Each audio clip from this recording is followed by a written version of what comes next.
Why do we ask questions? What questions should we ask? What will clients think if we ask too many questions? Can I do this whole intro only asking questions? Yes. Damn it.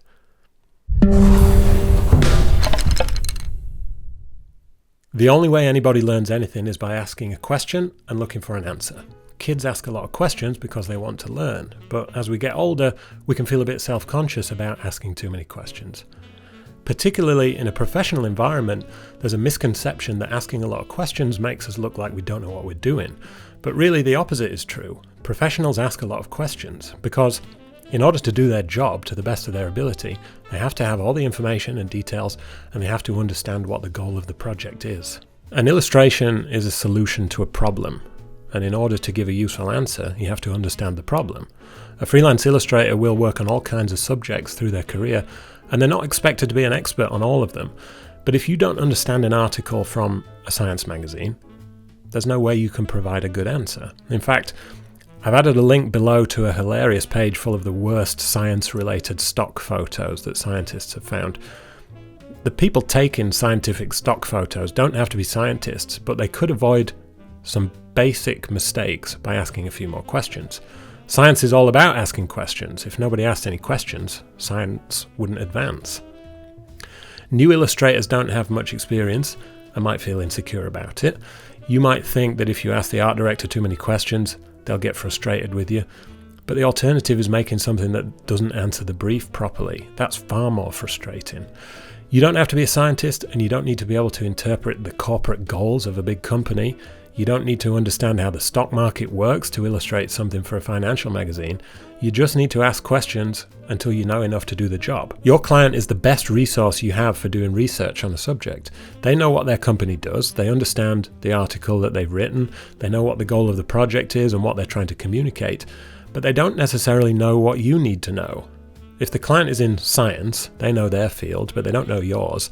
They might be so familiar with a concept they think about every day, they might not even realize that it's actually quite hard to understand for a person with a creative background. If you need to ask for a very basic explanation of a concept, that's fine. Better that than the alternative of producing something that the client doesn't want. Professionals don't guess. You're not expected to read your client's mind. You may think asking too many questions will make you look like an amateur, but we've all been in a classroom where the teacher has asked a question to the class and nobody offers an answer because they're too scared of looking foolish in front of other students. That's fair enough when you're a kid, but not when you're a professional. An illustrator who asks a lot of questions is signaling to the client that they aren't satisfied with a superficial understanding and that they want to learn as much as they can so they can deliver the best possible solution. That's the kind of illustrator I would want to work with. There are no stupid questions. If you don't understand something, asking about it isn't a stupid question. Sometimes I feel stupid asking questions, but I still do it. In the last week, I've asked a client what ESG stands for. It was obvious to them, but not to me. I also asked if a drawing was meant to be a cow or a dog. Turns out it was neither. So, what do you need to ask, and what do you need to know? Illustration briefs come in all shapes and sizes. The short ones often require a lot of questions, and the long ones often have a lot of irrelevant information in them. Here are a few ideas. Do you understand the article or the material or the data? What is the purpose of the illustration? Does the client want you to highlight a particular point in the article? Who's going to be looking at the illustration? Who is the client's target audience?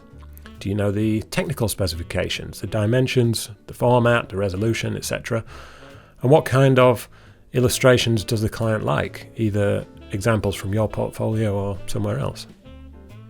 Apart from anything else, people like being asked questions. It helps build a relationship and trust.